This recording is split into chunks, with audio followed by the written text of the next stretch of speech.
The emergency alarm echoed through the Galactic Council chamber for the third time in as many weeks.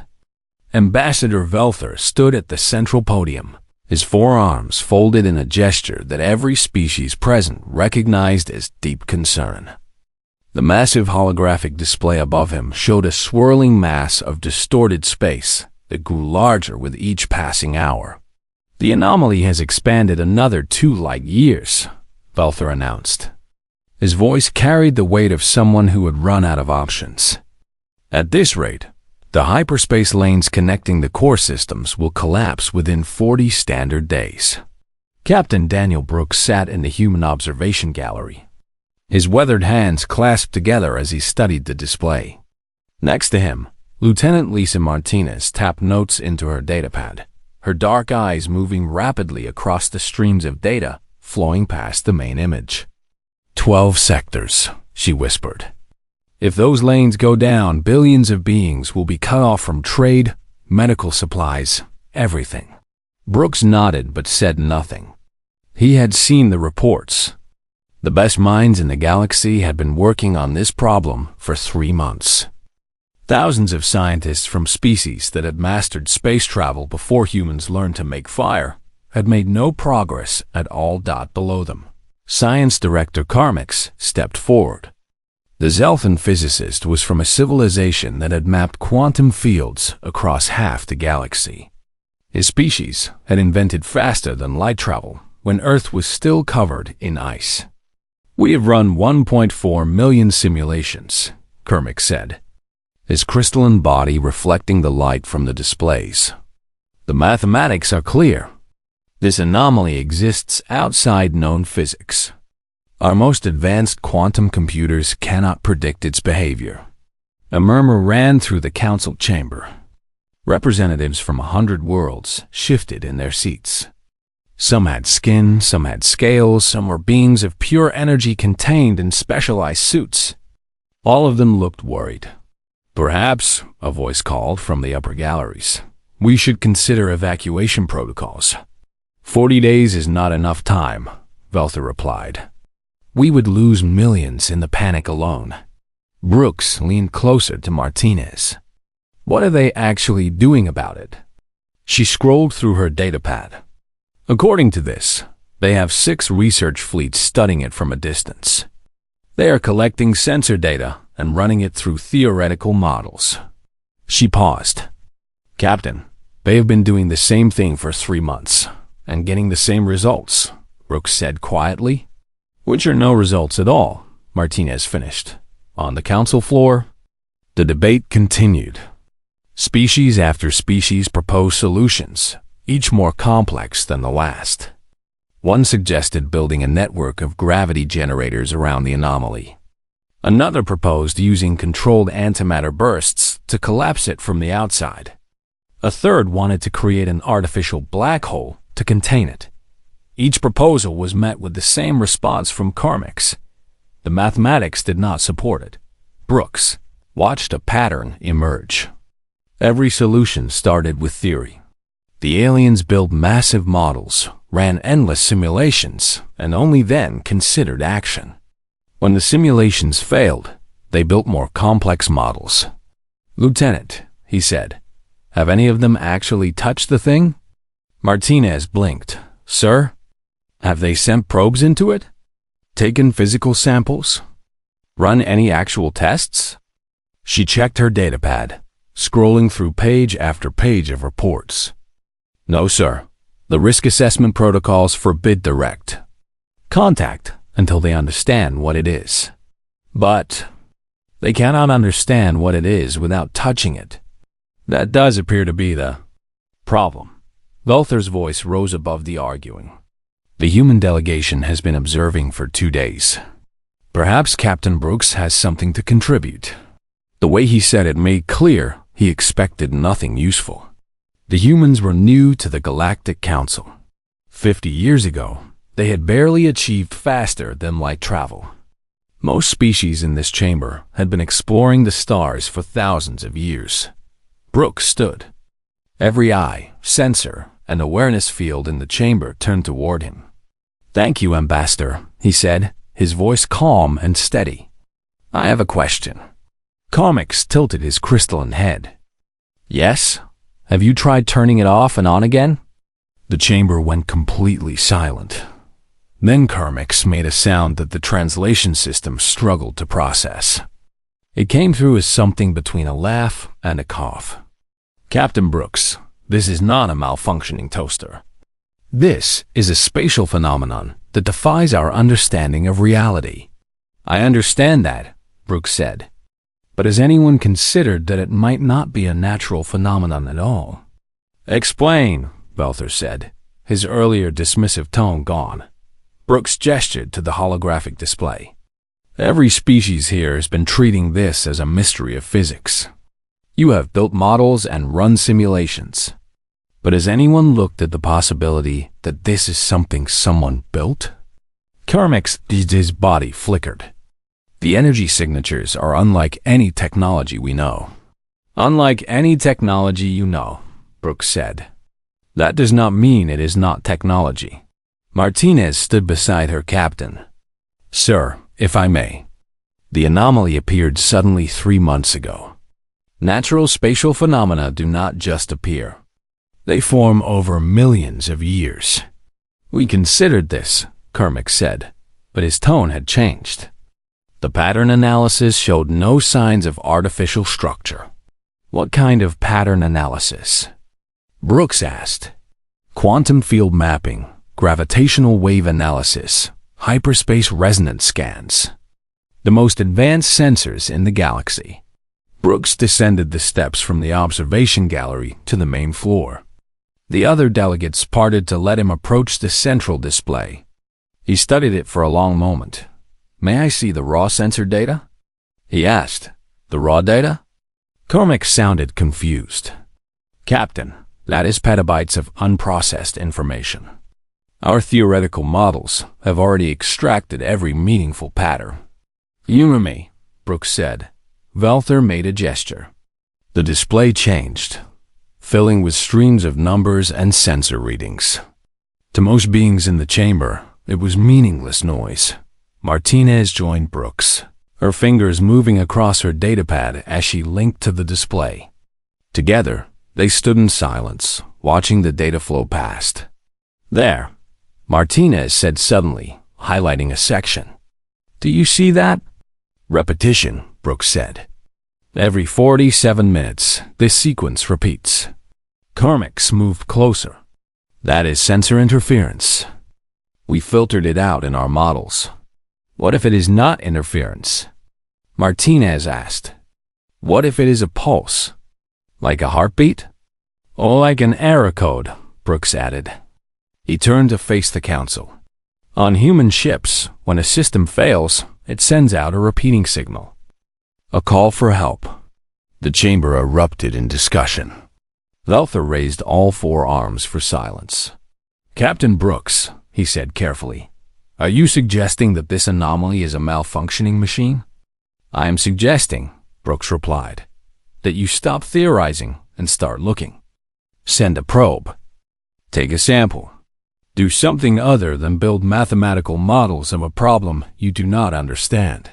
The risk," Carmix began, "is smaller than the certainty of losing 12 sectors if you do nothing." Brooks cut him off. "You have spent 3 months thinking about this. Maybe it is time to actually do something." Belther looked at Carmix, then at the other council members. Finally, he looked back at Brooks. "What exactly are you proposing, Captain?" Brooks smiled. "Give me a ship, a handful of basic tools, and permission to poke the thing with a stick." The chamber went silent again, but this time the silence felt different. It was not the silence of shock. It was the silence of beings who suddenly realized they might have been thinking about the problem in entirely the wrong way. The research station orbiting the anomaly was the largest mobile science facility in the known galaxy. It housed 3,000 scientists from 40 different species, all working to understand the growing tier in space that threatened to destroy the hyperspace network. Captain Daniel Brooks stood in the main laboratory. looking at walls covered in equations that would take him years to understand. Next to him, Lieutenant Lisa Martinez downloaded the 7th terabyte of processed data onto her portable drive. "This is incredible," said High Researcher Zixtal, a being that looked like a floating collection of geometric shapes. 17,000 hours of computational analysis. The finest theoretical minds in the galaxy have examined this from every possible angle. Brooks picked up one of the data crystals from a nearby table. "And what have you learned?" Zixtal's shapes rotated in what might have been pride. "We have confirmed that the anomaly operates on principles that exist outside our current understanding of physics. We have 17 competing theories about its nature, each supported by extensive mathematical proofs." "But you cannot fix it?" Martinez said. "The shapes stop rotating." "Fix implies we understand what is broken. We are still in the analysis phase." "For 3 months," Brooks said. He set down the data crystal. "Researcher Zixtal, may I ask you something?" "Of course." "Have any of your people actually gone near the anomaly? Sent probes into it? Tried anything other than scanning it from a distance?" Zixtal pulsed a color that the translation system rendered as indignation. "Captain, we are scientists. We do not simply poke at phenomena we do not understand. That would be reckless and unscientific." "It would be an experiment," Brooks replied. "An experiment without a theoretical foundation is just guessing." Martinez looked up from her datapad. "Sir, I have reviewed all their test protocols. Every single one starts with building a mathematical model first. They only conduct physical tests after the models predict the outcome." "Which means," Brooks said, "they never test anything they do not already understand." "That is how science works," Zixtal said firmly. "We develop theories, test them, refine them. We do not simply throw things at a problem and hope for results." Before Brooks could respond, the laboratory door opened. Commander Alex Turner walked in, his ship mechanic's uniform still stained with grease. He carried a toolkit in one hand and a tablet in the other. "Captain," Turner said, "the Council approved your request." "Sort of. They are very unhappy about it, but Ambassador Velther convinced them to give us one try." "What did they give us?" Martinez asked. Turner grinned. "A mining drone, basic sensor package, and 8 hours before they pull us back for another committee meeting." He held up the tablet. "I have been modifying it for the last 6 hours." Zixtal's shapes began rotating rapidly. "You cannot send a mining drone into the anomaly. It is not designed for scientific research. It has no quantum field analyzers, no hyperspace resonance detectors, no theoretical modeling capacity." "No," Turner agreed, setting his toolkit on a table. "But it has cameras, mechanical arms, and the ability to get close enough to actually touch things." "This is madness," Zixtal said. "You do not even have a hypothesis about what you will find." Brooks walked over to Turner's toolkit and opened it. Inside were basic tools: wrenches, measuring devices, cable, weights. "Researcher, how long have your people been studying this anomaly with advanced sensors?" 93 days. "And how much closer are you to understanding it than on day 1?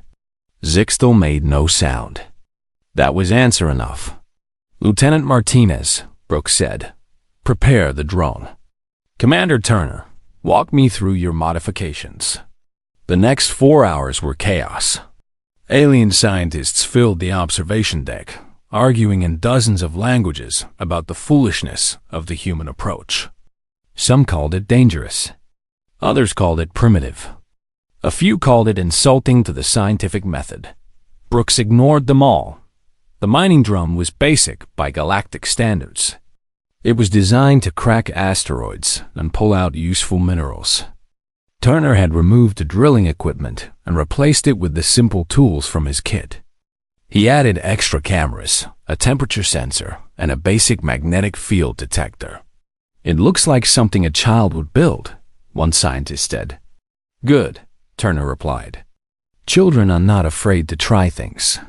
Martinez sat at the control station, her hands moving across the interface. The drone appeared on the main screen, a small boxy shape against the swirling chaos of the anomaly. "All systems ready," she said.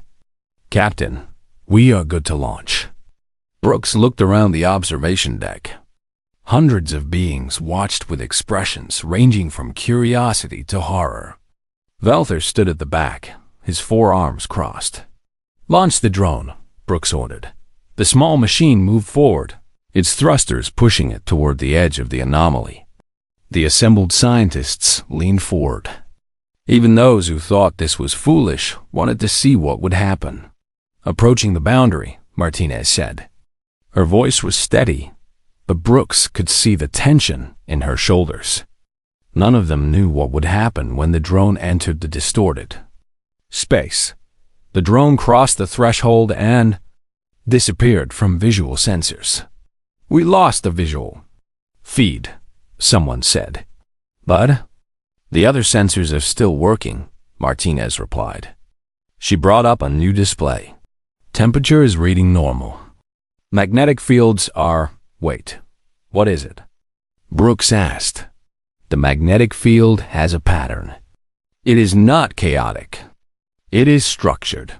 She typed rapidly, bringing up more data. "Sir, there is a regular pulse in the magnetic field, like a power source cycling on and off." Zixtel moved closer to the display. "That is impossible. Natural spatial anomalies do not have magnetic fields. Unless it is not natural," Turner said. Brooks stepped up to the control panel. "Martinez, can you get the drone closer to the center?" "Yes, sir. Moving in now." The drone pushed deeper into the anomaly. More data flowed in. Temperature readings showed hotspots in specific locations. The magnetic field grew stronger but remained patterned. Then the drone's simple camera began picking up shapes in the chaos. "There," Martinez said, highlighting an image. "Does that look natural to you?" The shape on the screen was angular, geometric. It had straight edges and regular curves. "That is a structure," Brooks said. "An artificial structure." The observation deck erupted. Scientists rushed to their own terminals, pulling up the data, running their own analysis. Zixtel's geometric shapes spun so fast they blurred. "This cannot be," the researcher said. "Our quantum analysis showed no signs of technology." "Because you were looking for technology you recognize," Turner said. He pointed at the screen. "That is old. Really old. Your sensors probably classified it as a natural formation because the energy signature does not match anything in your databases." Brooks watched as Martinez maneuvered the drone closer to the structure. It was massive, stretching for kilometers in every direction. Parts of it glowed with faint light. Other parts looked dark and cold. "Lieutenant," he said, "let us run some tests. Simple ones. Start with temperature." Martinez deployed a probe from the drone. It extended on a cable, getting closer to the structure's surface. The temperature reading jumped. "Hotspots concentrated around these nodes," she said, marking them on the display. "Like they are generating heat. Or trying to," Turner added. "Captain, this looks like a power distribution network. These hotspots might be overloading because something else is not working." Brooks nodded. "What about the magnetic field?" Martinez adjusted the drone's sensors. "Strongest around the center." "Sir, if this is a machine, the magnetic field might be coming from whatever powers it. Can we get a physical sample?" Brooks asked. Every alien scientist in the room made sounds of protest. Velther pushed through the crowd. "Captain Brooks," the ambassador said, "you propose to take a piece of an unknown structure that is causing a galaxy-wide crisis?" "Yes," Brooks said simply. "We need to know what it is made of. The risk is worth it," Brooks cut him off. "Ambassador, Your people have spent 3 months looking at this thing. We have been here for 4 hours and already found evidence it is a machine. Give us a chance to actually understand it." Velther looked at Zixtel. The researcher's shapes had stopped spinning. After a long moment, Zixtel pulsed a single color. "Proceed," Velther said quietly. Turner worked the drone's controls. The mechanical arm extended, its simple grabber moving toward the structure. It touched the surface, gripped a small piece, and pulled. The piece came away easily. Too easily. "That should not have happened," Martinez said. "The structural integrity readings show this thing should be incredibly strong." Turner brought up a magnified image of the sample. Even through the drone's basic camera, they could see the damage. The material was degraded, full of tiny cracks and weak points. "This is not a new problem," he said. "Whatever this structure is, it has been failing for a long time." Brooks studied the data, his mind working through the implications. An ancient machine, breaking down over time, finally reaching a critical failure point that created the anomaly. The aliens had been trying to understand it as a natural phenomenon when they should have been looking at it like a broken engine. "Commander Turner," he said, "how would you fix a broken engine when you do not have the right parts?" Turner smiled. "You make do with what you have, sir. You improvise." Brooks turned to face the observation deck. Dr. Patricia Hayes arrived on the research station 12 hours after Captain Brooks sent his request for a specialist. She walked into the laboratory carrying nothing but a warm backpack and a coffee mug that said, "I dig dead civilizations" on the side. "You wanted a Zen archaeologist," she said by way of greeting. "I hope you have something interesting for me." Brooks gestured to the main display, where images of the structure inside the anomaly rotated slowly. "Dr. Hayes, we think this is a machine. A very old machine. We need to know what it does." Hayes set down her coffee and stepped closer to the screen. Her eyes moved rapidly across the images, taking in details that others had missed. She pulled a tablet from her backpack and began sketching. "This is precursor work," she said, after several minutes of silence. The word caused a stir among the alien scientists. Precursor civilizations were ancient beyond measure. They had built technology and then vanished millions of years before most current species evolved. Finding intact precursor structures was rare. Finding working ones was almost unheard of. "Are you certain?" Velther asked, moving closer. Hayes pointed at one of the images. "See these junction points?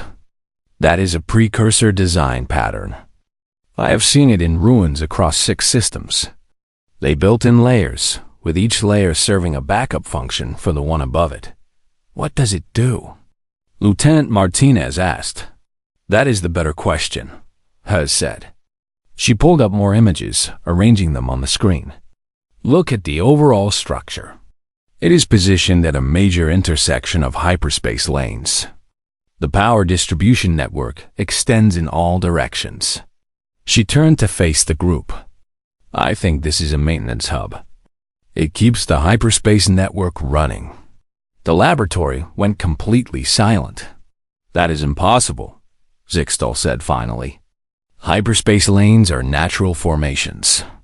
They do not require maintenance."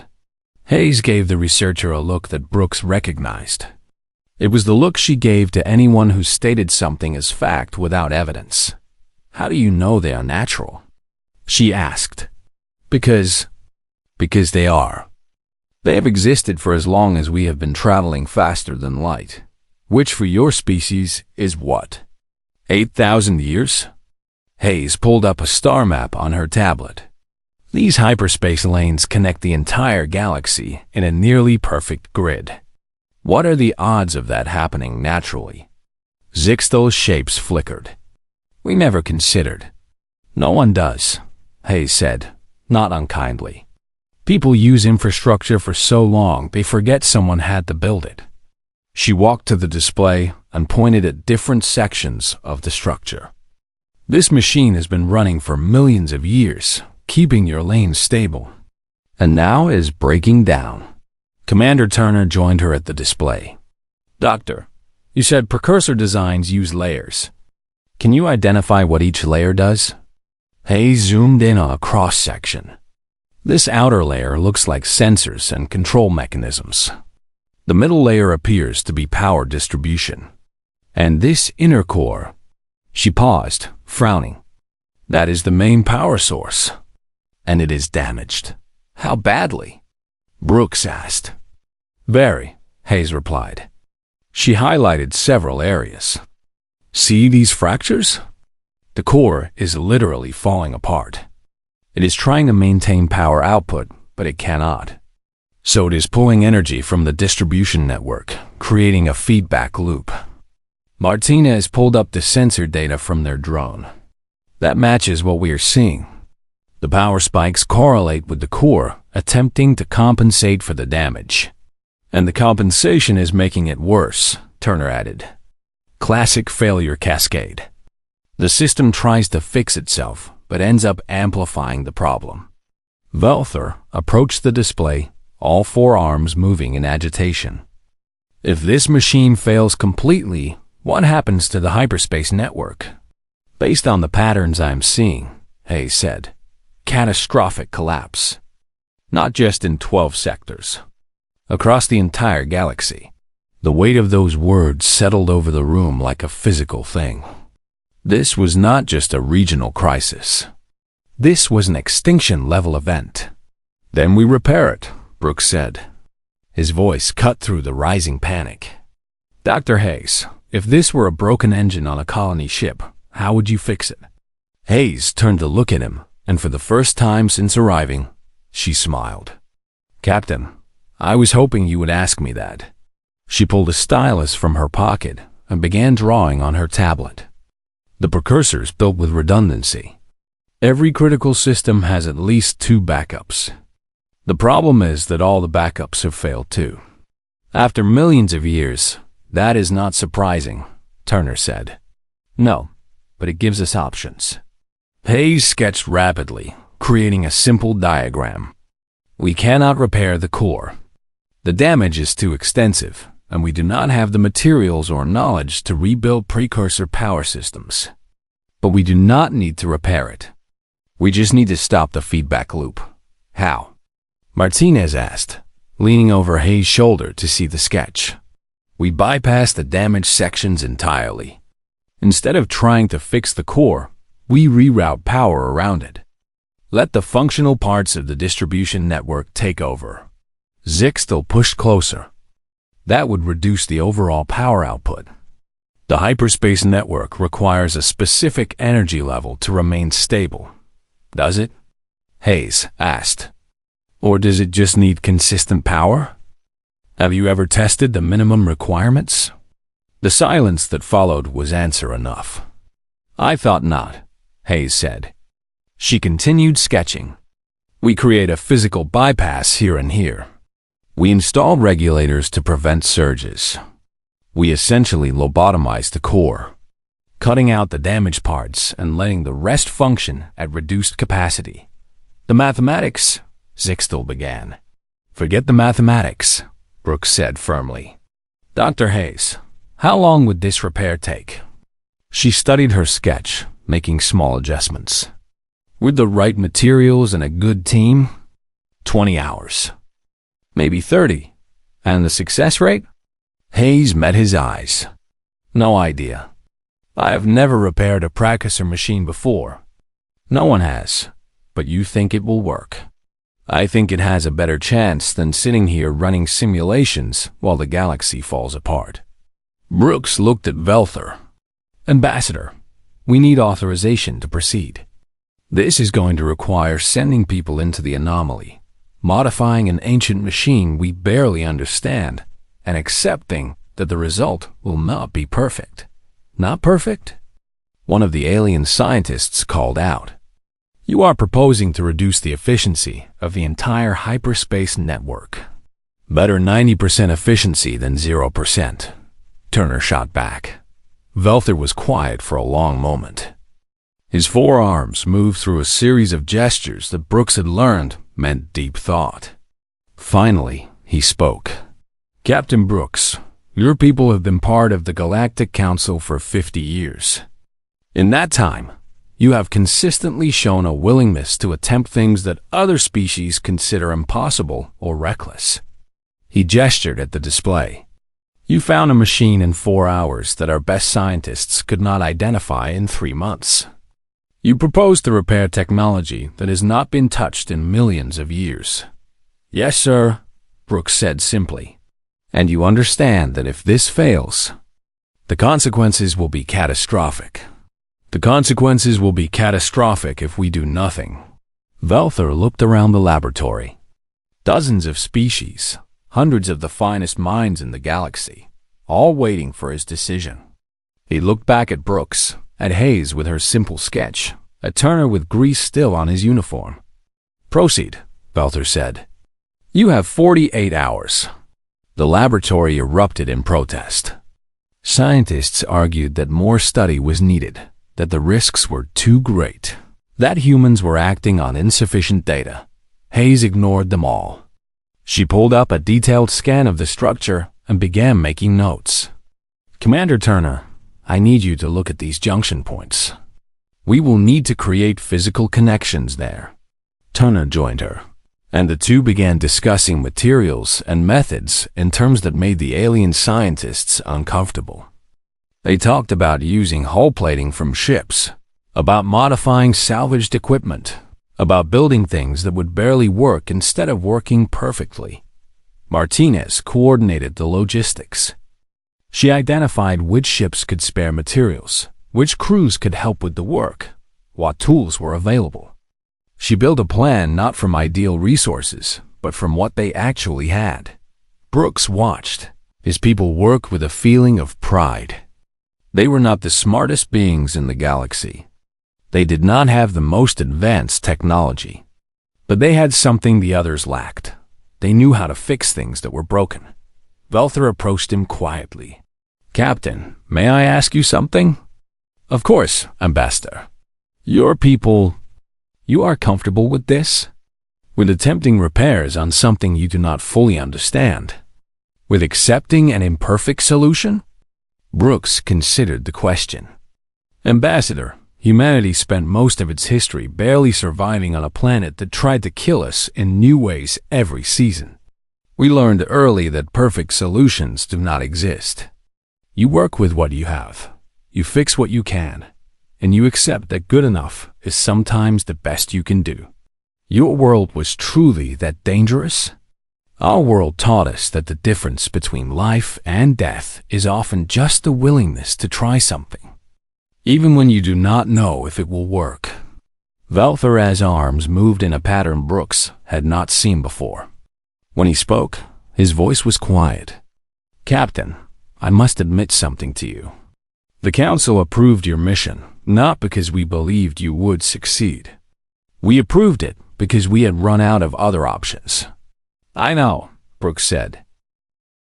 Commander Alex Turner floated in zero gravity, a welding torch in one hand and a jury-rigged stabilizer in the other. Through the viewport of his work suit, he could see the ancient precursor machine stretching in all directions, its surface covered in structures that had not been touched in millions of years. "This is completely insane," he said happily into his communication system. "Agreed," replied Lieutenant Lisa Martinez from the support ship. "But we are committed now. How does it look?" Turner maneuvered closer to the first junction point that Dr. Hayes had marked. The surface of the machine was made from a material that their sensors could not identify. It was harder than diamond, but showed signs of age and wear. Cracks ran through it like spider webs. "It looks old," Turner said. "Really, really old." Starting work on Junction Alpha. Behind him, engineer Kevin Ross approached with a section of hull plating from a decommissioned transport ship. The metal looked crude compared to the elegant precursor design, like duct tape on a work of art. "You sure about this, Commander?" Ross asked. Using our junk to repair their masterpiece? Their masterpiece is broken, Turner replied. Our junk just needs to work long enough to stop the feedback loop. He activated the welding torch and began cutting into the precursor structure. Sparks flew in the zero gravity, forming a cloud of glowing dots around him. The metal resisted at first, then gave way. Turner had worked with enough stubborn materials to recognize when something was damaged beyond its original strength. On the support ship, Technician Angela Wright monitored the power readings from the machine. Commander, I am seeing fluctuations in the magnetic field. The machine knows you are there. Is it hostile? Turner asked, pausing his work. No, just aware, like it is curious about what you are doing. Turner resumed cutting. Good. Maybe it wants to be fixed as much as we want to fix it. Dr. Hayes' voice came over the communication channel. Commander, remember that the precursors built in layers. When you break through the outer casing, you should see the primary power conduit. Do not touch it directly. What happens if I do? Based on the energy readings, either nothing or you become the first human to experience 11 dimensions at once. Noted, Turner said. Ross, hand me the plating. Ross maneuvered the hull section into position. It was a piece of standard ship armor, designed to protect against micrometeorites and radiation. Turner had modified it with a layer of insulation and a crude heat sink cobbled together from parts of 3 different cooling systems. This looks like something I would build in my garage, Ross said. That is because you did build half of it in the cargo bay, which is basically a garage, Turner replied. He positioned the plating over the opening he had cut, checking the alignment 3 times before securing it. From the research station, High Researcher Zixtal watched the procedure with what might have been horror. They are attaching primitive metal to a precursor machine. This is sacrilege. This is problem solving, Captain Brooks said from beside the researcher. Watch and learn.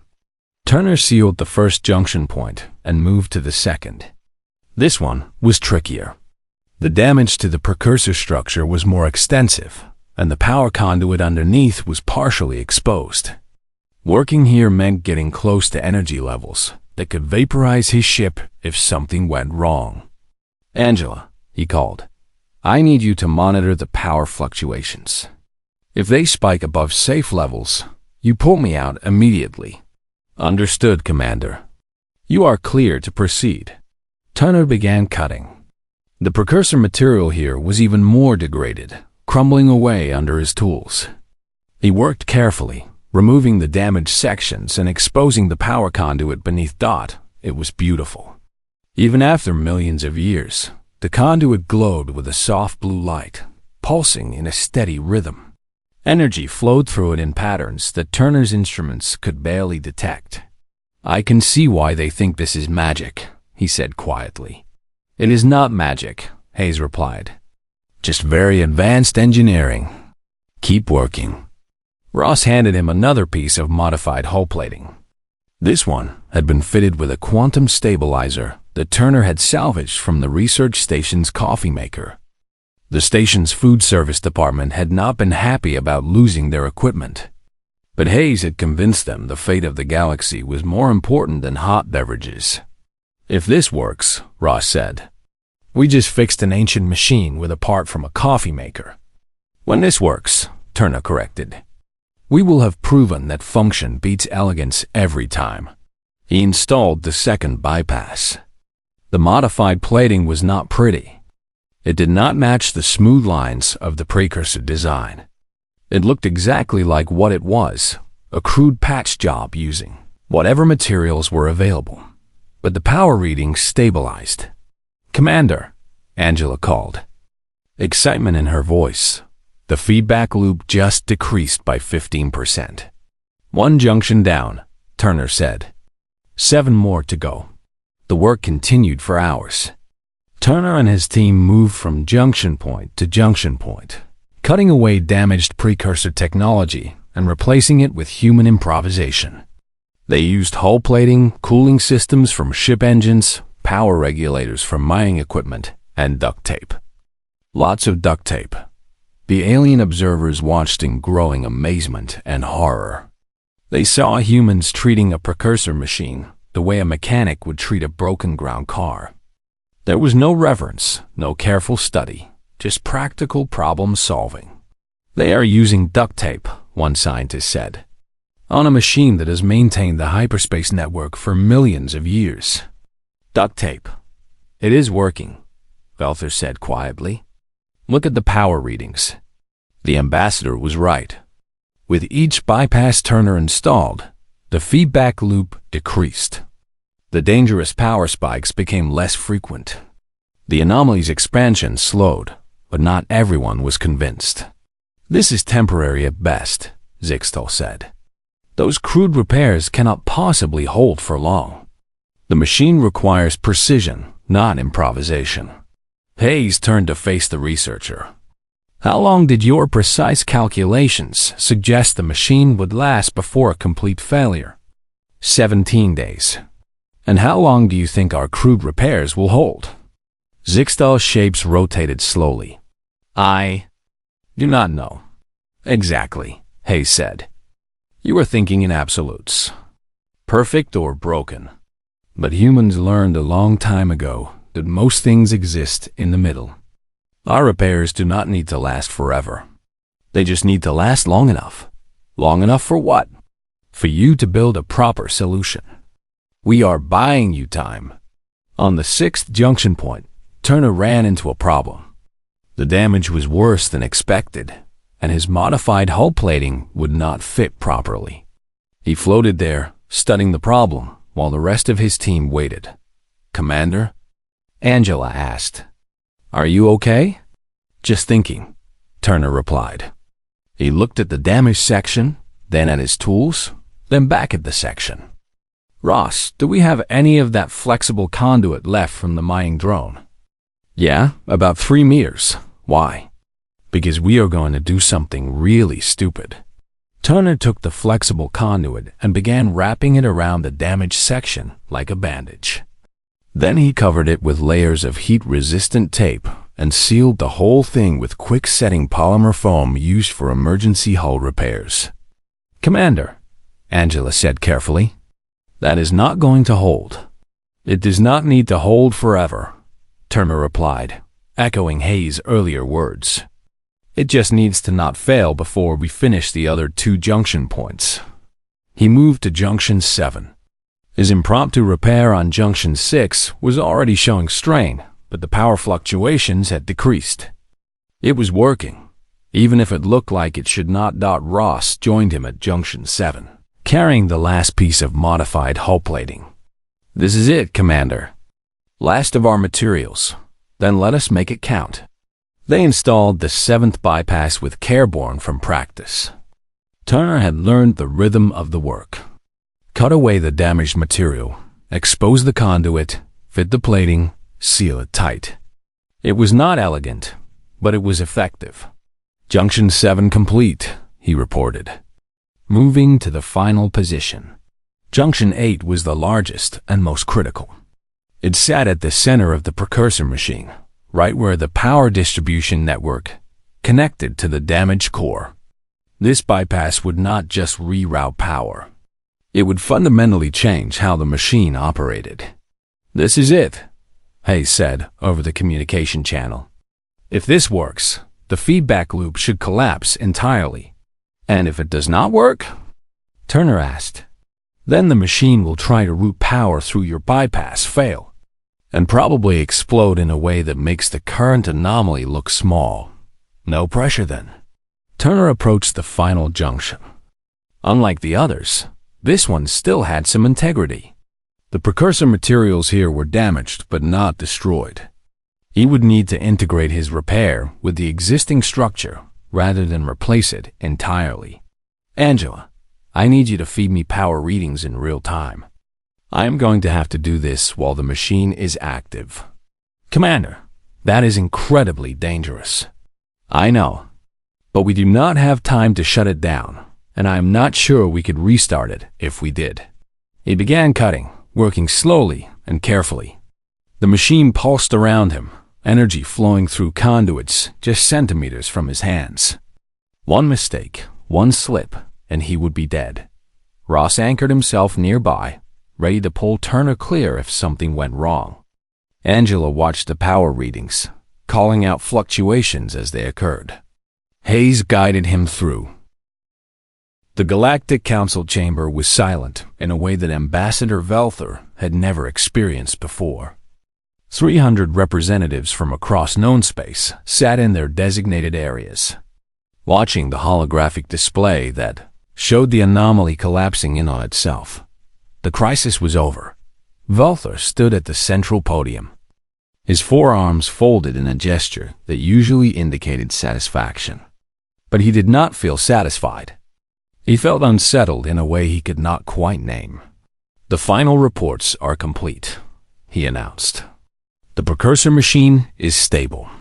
The hyperspace network is operating at 92% efficiency, which our scientists confirm is more than adequate for all current traffic. The 12 sectors are no longer in danger of isolation." A murmur of relief ran through the chamber. Some species cheered. Others made sounds of celebration that the translation system struggled to process that. But Velther noticed that many remained silent, their attention fixed on the human delegation seated in the observation gallery. Captain Daniel Brooks sat with Lieutenant Lisa Martinez and Commander Alex Turner. They looked tired. Turner still had grease stains on his uniform from the repair work. None of them seemed aware that they had just saved the galaxy. "The Council," Velther continued, "wishes to formally thank the human delegation for their contributions to resolving this crisis." Brooks stood and gave a small nod. "We were glad to help, Ambassador." "Yes," Velther said slowly. "Help. The Council has questions about your methods. I am happy to answer them." High Researcher Zixtel floated forward from the science delegation. The geometric shapes that made up the researcher's body moved in patterns that suggested confusion mixed with something that might have been fear. "Captain Brooks," Zixtel said, "your team repaired a machine that has maintained the galactic hyperspace network for millions of years. You did this in 43 hours using materials salvaged from decommissioned ships and mining equipment. This should not have been possible, but it was possible." Brooks replied simply, "Your repairs are crude, inelegant. They violate every principle of proper engineering. And yet they work." Zixtal's shapes flickered rapidly. "That is precisely what concerns us. You succeeded where our greatest minds failed, but not because you understood the problem better than we did. You succeeded because you were willing to try solutions that should not work." Brooks descended from the observation gallery to the main floor. Martinez and Turner followed him. The three humans stood before the assembled representatives of galactic civilization. "Researcher Zixtel," Brooks said, "may I tell you about Earth? Your home world?" "I fail to see the relevance." "I think you will," Brooks said. He gestured, and a holographic image of Earth appeared above the podium. The blue and white sphere rotated slowly, showing continents and oceans. "Earth is what we call a death world," Brooks began. "The weather patterns are violent and unpredictable. Earthquakes shake the ground without warning. Volcanoes erupt and change entire landscapes. The planet has ice ages that last for thousands of years, followed by warming periods that flood coastal regions. A representative from a species that evolved on a stable, tidally locked world made a sound of horror. "How did your species survive?" "By learning to adapt," Brooks said. "We could not predict when disaster would strike, so we learned to deal with it when it happened. We built shelters that could withstand storms, then rebuilt them when the storms got worse. We developed agriculture that could survive droughts, then modified it when the climate changed. We created tools, then modified those tools when the original purpose no longer applied." Martinez stepped forward. "Humanity spent most of its existence barely surviving, We did not have time for perfect solutions. We needed solutions that worked right now with whatever materials we had available. But surely, another representative said, as you advance technologically, you move beyond such crude methods. Turner laughed. It was not a mocking laugh, but one of genuine amusement. Have you seen our spacecraft? They are held together with backup systems for the backup systems. We assume things will break, so we build in redundancy and make everything repairable with basic tools. That is inefficient, Zixtel protested. It is practical, Brooks countered. Your species builds ships that work perfectly under ideal conditions. We build ships that keep working when conditions stop being ideal. Valther had been quiet during this exchange, but now he spoke. Captain Brooks, the Council has been analyzing your repair methods. We have concluded that human ingenuity is not based on superior knowledge or advanced technology. Correct, Brooks agreed.